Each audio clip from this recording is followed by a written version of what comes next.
We begin with Lions Clubs International, the founding, the first in a series of centennial videos.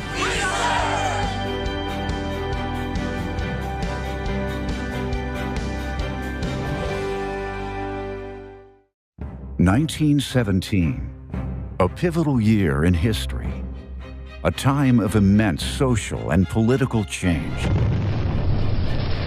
Most of Europe was engaged in World War I, which the U.S. entered that year.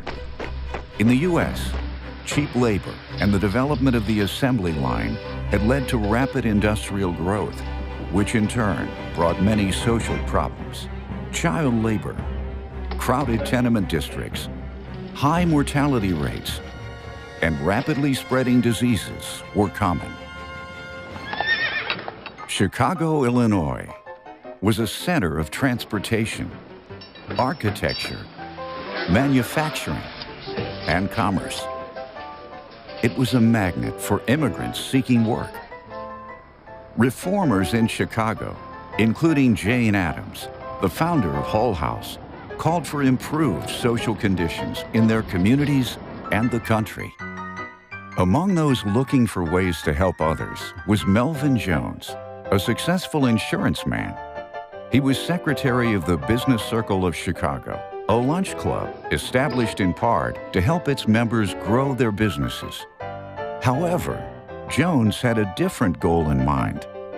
I am finding out that you do not get very far until you start doing things for others.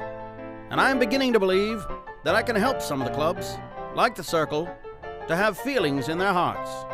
Jones's words struck a chord with his club, and the Circle gave Jones permission to invite similar groups across the country to a meeting to discuss forming a new kind of club.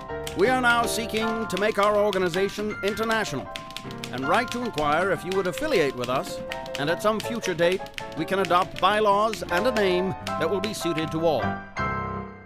June 7th, 1917.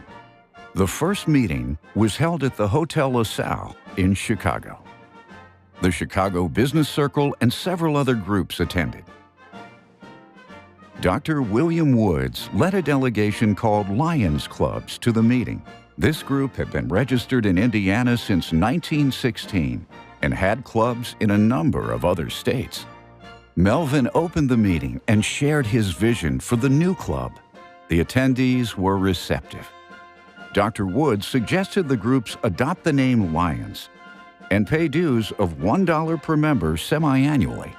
Melvin and the others seized the opportunity to merge the existing clubs into a new, bigger, stronger organization, and the lion was the perfect symbol.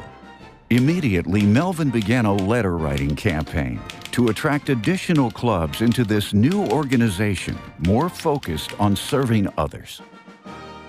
In August, Melvin and the members of the Chicago Business Circle formed the Lions Club of Chicago, now the Chicago Central Lions Club. October 8, 1917, the first convention of the International Association of Lions Clubs opened in Dallas, Texas, in the Adolphus Hotel. Delegates from 22 Lions Clubs in 9 states voted to keep the name Lions and adopted the logo of a lion holding in its mouth a club inscribed International. They also approved a principle that has guided Lions Clubs ever since. No club shall hold out as one of its objects the financial gain of its members. Dr. William Woods was elected president.